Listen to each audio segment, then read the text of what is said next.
प्रकट होने में जाना। राम सिया राम सिया राम जय जय राम। राम सिया राम जय जय राम।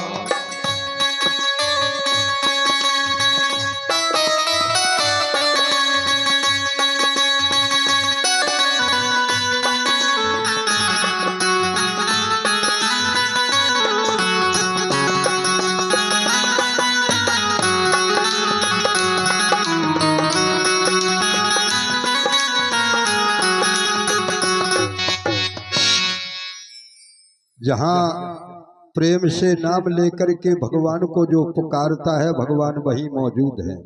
तो देवताओं ने भगवान को पुकारा, भगवान ने दर्शन दिया और क्या कहा भगवान ने? वसुदेव गृह साक्षात भगवान पुरुषः परा जनस्यते तत्प्रियार्थम संभवन्तु सुरस्त्रियाः। ब्रह्मा ने कहा सुनो, मथुरा में वसुदेव नाम के राजा होंगे और वसुदेव जी की पत्नी देवमीर के गर्भ से नारायण कृष्ण रूप में अवतरत होकर के आएंगे। ये आकाशवाणी हो चुकी है। और गोकुल में नंद बाबा की जो पत्नी है जसोदा, जसोदा के यहाँ प्रभु की माया पुत्री बन करके आएगी। 3 अवतार होना है एक साथ। देखिए, त्रेता में भगवान श्री राम थे बड़े भैया और शेष नाग के अवतार लक्ष्मण जी थे छोटे भैया। रात्रि के समय लक्ष्मण जी अपने बड़े भैया के चरण दाबते और भगवान कह रहे जाओ लक्ष्मण जी अब सो जाओ, आराम करो। बोले भैया करें ले। भगवान सो गए। थोड़ी देर में नींद खुली तो लक्ष्मण जी उनके चरण ही दाब रहे। बोले काय लक्ष्मण जी सो नहीं रहे, तुम जाओ सो जाओ। बोले सो जात भैया हम। इसी प्रकार से लक्ष्मण जी 14 वर्ष नहीं सोए। माता जानकी की सेवा और भगवान भैया की सेवा की। भगवान श्री राम ने विचार किया कि हम बड़े हैं, वे छोटे हैं, इसलिए वे सेवा कर रहे। अब ऐसा मौका हमें मिल जाए ताकि हम थोड़ा बहुत ही ऋण से पूर्ण तो हो जाएं। तो फिर भगवान ने विचार बनाया कि द्वापर में जो हम आ रहे हैं अवतार लेंगे, तो जो हमारे लक्ष्मण जी हैं जो त्रेता में छोटे भैया बने थे, वे द्वापर में हम बड़े भैया बनाए हैं। तो वे को बने बल्लाऊ जी। और जो भगवान राम बड़े हते वे द्वापर में बन गए छोटे कृष्ण। तो कृष्ण से बड़े भैया कौन थे? बल्लाऊ जी, शेषनाग के अवतार। बोले अब कछु हम छोटे बन गए तो इनकी सेवा तो कर लें, हम कछु इनको बदलो तो चुका लें। तो देखो अच्छा, और भगवान की जो माया है, माया ने जन्म की के ते लो जसोदा के ते वह कन्या, वो साक्षात देवी थी। जा आकाशवाणी सुना परी सुना दई कि धरती माता से कही कि तुम बिल्कुल ना घबराओ, और जितने देवता हैं वे गोकुल में ग्वाला बन के जाओ, और जितनी देवतन की पत्नी है स्त्री देवांगनाएं वे जाके गोपी बन जाए। अब आप समझो बात। मथुरा के राजा कौन थे? उग्रसेन। इनके कोई पुत्र नहीं था उग्रसेन के यहाँ। तो इनने एक पुत्रेष्टि यज्ञ किया, पुत्र कामेष्टि यज्ञ किया। उग्रसेन की पत्नी गर्भवती हो गई। एक बार सहेलियों के साथ वन विहार करने को गई। एक द्रुमल नाम के राक्षस ने इनको देखा, उसकी छाया पड़ी, उससे इनके उग्रसेन के यहाँ एक बालक हुआ, और उसी बालक का नाम है कंस। ज्योतिषी पंडितों ने उग्रसेन से कहा कि ये बालक जो है अच्छा नहीं है, तुम्हारे वंश को बर्बाद कर देगा। और वसुदेव जी के पिता सूरसेन जमुना जी में भजन कर रहे थे, तो सूरसेन ने उस इनने लत्ता पत्ता में लपेट के उसको फेंक दो तो पानी में, कंस को। तो इनने पकड़ो तो कीने वसुदेव जी के पिता सूरसेन ने अपने घरे ले आए। अपनी पत्नी से बोले कि सुनो, जैसो वसुदेव हमारा बेटा है ऐसो बेटा ये मानियो। सो कंस के लाने सूरसेन महाराज ने राख लो। उतई जे पले पोसे हैं और तनक बड़े भाई सो नारद जी ने आके बताई कंस को कि तुमको नहीं की आओ, तुम तो आओ उग्रसेन की। सो फिर जे तैसे कंस उग्रसेन के पास पहुंच गया, या नारद जी ने बताई। अब देखिए आप, फिर जे तपस्या करने को चला गया, बहुत तपस्या की इसने। वहां पर भगवान शिव जी ने प्रसन्न होकर के इसको धनुष दिया। किसको? राजा कंस को। और जब जे धनुष लेके जान लगे अपने ते आउन लगे मथुरा, तो फिर शंकर जी ने कंस से कह दी थी कि सुनो कंस, जो धनुष तो तुम ले जा रहे और हम तुम्हें दे रहे, लेकिन अब तुमने धनुष की महिमा नहीं जानी का है, बात सुने जाओ। बोले सुनाओ। बोले जो इस धनुष को तोड़ेगा वो तुझे नहीं छोड़ेगा, वो ही मार डालेगा तुझे, ले जा। तो जो धनुष भगवान कृष्ण ने तोड़ा था वो यहां मिला था, इसको शंकर जी ने दिया था तपस्या के बल से। देखिए फिर अघासुर बकासुर तमाम राक्षस उसने रखे।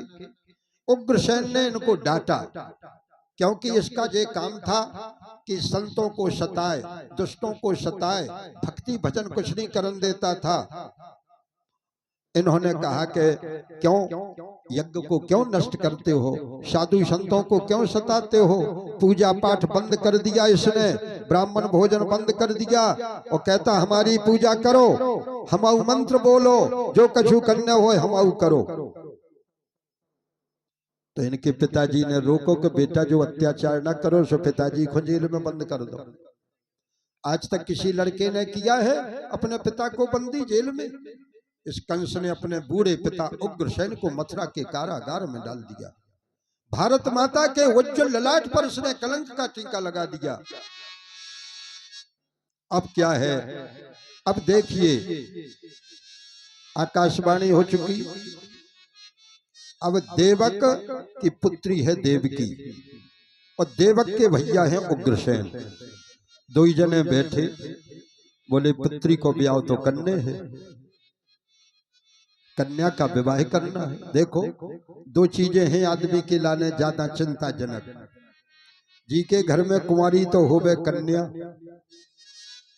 और सिर पे होवे कर्जा, वो आदमी की आंख नहीं लगा। और कन्या के हाथ पीले हो जाए और कर्जा से हाथ ढीले हो जाए, समझ लो अब चैन की बंसी बजने, अब नहीं चिंता। तो जब देवकी सियानी हो गई तो इनने अपने भैया से पूछी उग्रसेन से देवक ने कि जब पुत्री ब्यावलाक हो गई क्या करें, बताओ, ये ब्याह तो करने आए। तो उग्रसेन बोले भैया हम तुम्हारा भैया भैया, और हमारा लड़का कंस है बहुत अत्याचारी, और कंस की सलाह से जब शादी करियो नहीं तो वो शादी मिटा दे। इतने में कंस आ गए। कंस से पूछी काय भैया बहन की शादी नहीं करने? बोले करने नहीं आओ। बोले कितने? बोले हम तो ढूंढ ही लाओ घर, कितिया ढूंढ लाओ। अरे बोले इस समय तो महाराज बहुत बोलबाला चल रहा है की को? बोले सूरसेन को, और सूरसेन के पुत्र हैं वसुदेव जी। सो हमें अपनी बहन की शादी वसुदेव से करने। और जे उनकी राय हती, बोले जा तो ठीक रही काम। बोले तो हो जान दो। पंडित जी को बुला के इनने पक्यात पहुंचा दी। ब्याह की जो लगन हती सो ब्याह बारात लेके गए, धूमधाम से शादी हो गई। देवक की बेटी देवकी और सूरसेन के बेटा वसुदेव, सो वसुदेव की और देवकी की शादी हो गई बड़ी धूमधाम से भाई। अब देखो आप, कंस से विरोध करता था। कंस का क्या था कि जब इनने अपने पिता को जेल में बंदी बना लो तो जितनी जनता थी पूरी जनता खिलाफ आवाज उठा रही थी। जैसे कोई आदमी कोई गलत काम कर देवे तो ऊ के मुंह पे भली ना के, लेकिन पीठ पाछे तो हर आदमी चर्चा करत कि भैया फलाने ने जो अच्छो नहीं करो ऐसो करूंगे करने तो ऐसे ही उस समय सारी मथुरा के जितने आसपास के गांव थे सब में यही चर्चा होती कि कंस अत्याचारी है, इसने अपने पिता को बंदी बना दिया। अब कंस सोच रहो तो कि हमारी छवि बिगड़ गई, अब हमारी छवि कैसे बनवे? तो इसने सोची कि हमारी चचेरी बहन है जा देवकी, इनकी शादी हम करें और ऐसो नाटक करो इसने कि वो बहन के लाने जितना से बारात आई सो इन्हें रोबो शुरू कर दो। सब जने कवे देखो तो कितनी दयावान है जो कंस, बताओ चचेरी बहन की अशुभा नहीं रुक रही इसकी।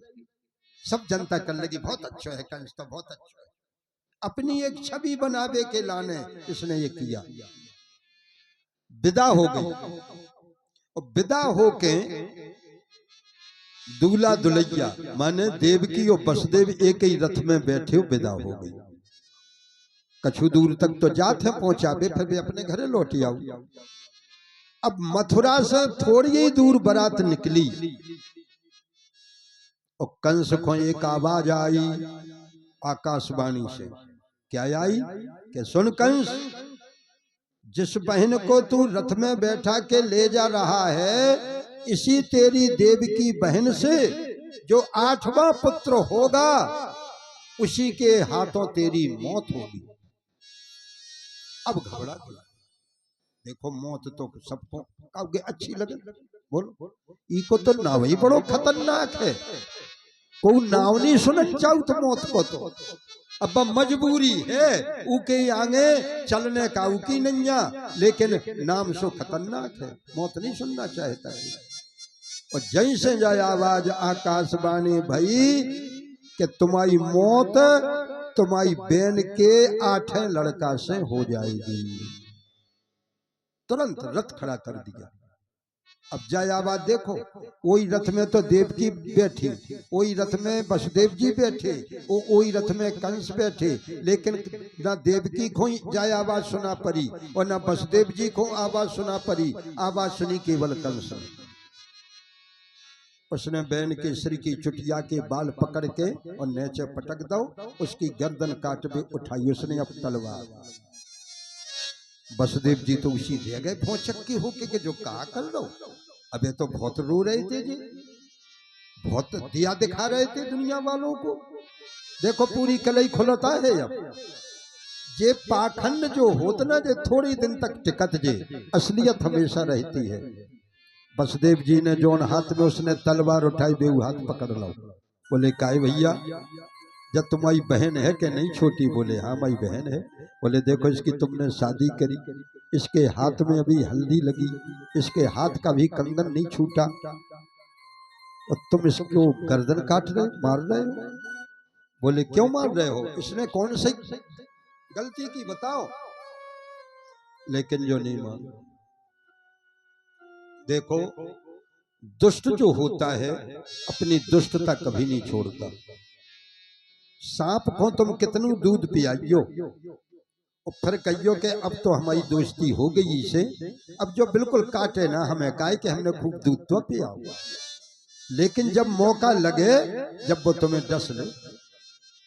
ऐसे ही होता है दुष्ट, दुष्ट न छोड़े दुष्टता चाह जैसे सुख दे और सर पह दूध पिलाइए पे समय पाए डस ले।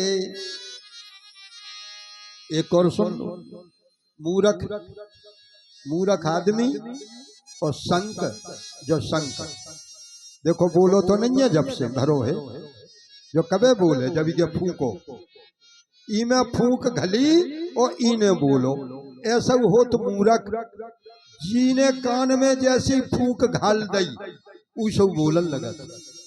संक और मूर्ख जे बिना फूके बोलते ही नहीं, और जैसी फूक घाल रही उसो बोल गो। अब वो मूर्ख जानी जान रहा के ई बोले से हमें फायदा है कि नुकसान है कि क्या है, उसको इतनी शक्ति ही नहीं है कि वो सोच ले।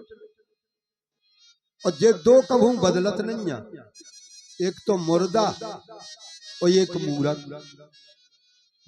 मुर्दा भाव सो भाव तुमको के जो जी जाए वो कैसे जी जाए। ऐसे ही होता है मूर्ख, वो कभी बदलने वाला नहीं है।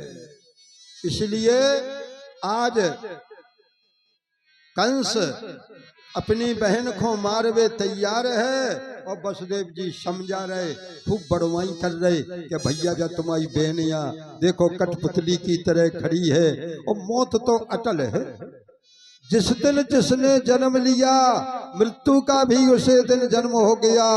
मौत भी प्राणी की सगी बहन है, ये भी ध्यान कर लियो। मौत कया जा बेन या सगी आए का तना भैया नोबा खबर दबर ले भी। कहाँ मरना, कब मरना, कैसे मरना, ये किसी ने नहीं जाना। किसने जाना बोलो। एक राजा ने स्वप्न देखा, रात के पलंग पे पड़े हते, जो पलंग के पास में रात के एक सोरा श्रृंगार करके नौजवान एक स्त्री आ गई राजा के पलंग के पास। राजा बैठ गए। राजा तो बात ही नहीं कर पाए। वह स्त्री कह रही राजा से कि क्यों बैठ गए, अभी तो आप आराम कर लो और कल ठीक 4 बजे हम मिलेंगे तुमसे। इतनी कह के चली गई। अब राजा की आंख नहीं लगी।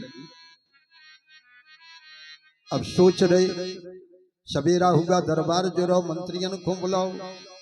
बोले काय है महाराज। बोले आज को नींद आई, हमें तो बहुत डर लग रहा हूँ। बोले काय को। बोले हमारे पलंग के पास एक नौजवान स्त्री आ गई थी, सोरा श्रृंगार करे थी और उसने आज कही के 4 बजे ठीक टाइम पे मिलना, कल मिलेंगे हम तुमसे। तो उनके मंत्री बोले महाराज बात तो तुम्हारी मौत या हती। मौत। बोले हाँ। तो बोले उन्हें तो वह 4 बजे को टिका दो। तो बोले महाराज अब एक काम करो, अगर बचने हो मौत से तो बच जाए। बोले काई नहीं बचो, घोड़ा पे बैठो, तुम नो लक्खी घोड़ा है और 4 बजे को समय दिया और तुम वो घोड़ा पे ऐसे बैठो, इतनी दौड़ पहुंचो कि 4 बजे न तुम्हें ढूंढ ही ना पावे। बोले जा ठीक कही तुमने। तो राजा अब खाना पीना तो देखो खबत नहीं है। घोड़ा पे बैठे और भगे, भागते भागते भागते भागते 2 बज गए, घनघोर जंगल में पहुंच गए। घोड़ा से नीचे उतरे। बोले कितना टाइम है। बोले अभी तो 2 घंटे का समय और है, तने को न फिक जाए जतई मौत ढूंढ ही ना पे। तो और बैठी और आगे पहुंचे, एक पीपर के पेड़ के नीचे उतरे घोड़ा से और उतर के खड़े भाई, घड़ी देखी 4 बज गए और पछाई से बेई स्त्री इनके कंधा पे हाथ धर के बोली, बोले ठीक टाइम पे आए। बोले इतना ये बुलाओ तो हमने तुम्हें। बोलो कब जाना, कब मरेंगे, किस विध मरना हो, किसी ने नहीं जाना कि कब क्या होगा।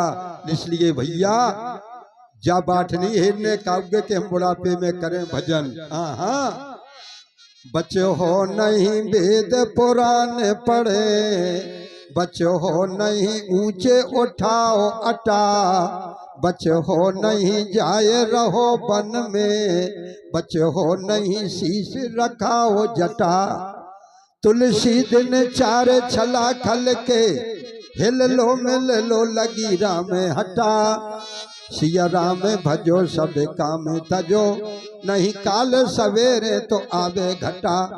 जब काल की घटा तो 24 घंटा सिर के 12 पकड़े, अपन भूले फिर रहे। बात तो बिल्कुल सतर्क है 24 घंटे और कभी छुट्टी नहीं होती कि चाहे एतवार हो, चाहे दिवाली हो, चाहे दसरा हो, वे कौन त्योहार बनो रहे, कभी छुट्टी नहीं। इसलिए मृत्यु अटल है। राजा कंस को वसुदेव जी समझा रहे कि राजन मौत तो अटल है और मरबे को ना डराओ, और मरबे बिना तो देखो काव्य रहने नहीं आ। और अगर तुम्हें अपनी बहन के पुत्र से डर है तो हम तुम्हें वचन दे रहे कि तुम्हारी बहन के जे बेटा हुए जन्म लेते ही हम तुम्हें बेच दे, फिर चाहे तुम उन्हें मार डालियो चाहे उन्हें बचाइयो, जो हम वचन दे रहे। जब बात कंस की समझ में आ गई वसुदेव जी ने विवेक से काम लिया। देखो, अगर सामने किसी की मृत्यु है, तुम्हें अपने सामने कोई खतरा दिख रहा है, तो उस समय को टाल दो। ये समझदारी है तुम्हारी। जैसे बने तैसे वो मौका टालो, फिर आगे जो भगवान को मंजूर हुई है सो हुई है, लेकिन समय टाल दो। तो वसुदेव जी ने जो वादा काय करो इसलिए किया कि जब तक इनकी बहन के 8 बेटा हुई दोनों को कंस मर ही जाए, और जब कंस ना मरे तो जो कछु भगवान ने लिखो ये सो हुई है, अबे हाल तो बच जाए प्राण। चले गए। इसने क्या किया? अब देखो, मथुरा के कारागार में बहन और बहनोई को डाल दिया। बहन को, देवकी को और वसुदेव को मथुरा के जेल में इसने हथकड़ी पैकरा डाल के बंदी बना दिया, ताले डाल दिए। 1 वर्ष में 1 बेटा भो। वसुदेव जी ने कही कि हम तो वचन दें थे, सो लेके कंस में पहुंच गए। लो भैया, तुम्हारी बहन के जो पहलो पुत्र भव। कंस को बड़ी दया आ गई कि धन्य है, देखो तो तुम कितने सत्यवान। बोले ई से डर नहीं है, हमें तो है 8 से डर। इस प्रकार कंस ने अपनी बहन के 6 पुत्रों की हत्या कर दी। 6 पुत्र। पहलो पुत्र कीर्तिमान सिलापे पछार मारो। पहला पुत्र हुआ कीर्तिमान, जिसको पत्थर पर पटक के मार डाला था कंस ने। दूजो भी सुखेनता है, आग में जरायो है। दूसरे पुत्र का नाम था सुखेन, इसको जिंदा अग्नि में जला के मार डाला था कंस ने। और तीजो भद्रसेन, ताए खड़गते कियो है खंड। तीसरे पुत्र का नाम था भद्रसेन, तलवार से इसको मारा। और चौथो भयो रज्जू, ताए आग में जरायो है। चौथे का नाम था रज्जू, जिसको अग्नि में जलाया। मुदित मुकुंद पांचों भयो अरिमर्दन, ताहे कंठ घोट जम सदन पठायो है। अरिमर्दन, इसका गला मसक दिया था। और छठों भद्रसेन, ताए पावन ते मारो रोंद। भद्रसेन नाम के को अपने पांव से कुचल के मार डाला था। श्रोणित बहाए काल, कलश पाप को भरायो है। अब राजा कंस का ये पाप का घड़ा भर चुका। इंसान अपने हाथों से ही पाप पुण्य के बीज बो लेता है। और जब इनकी फसल काटबे को आउत है, फिर काटने दो ही आउत। पुण्य की भी फसल इंसान काटता है और पाप की भी काटता है। इसलिए देखो, आदमी जब मरता है तो कल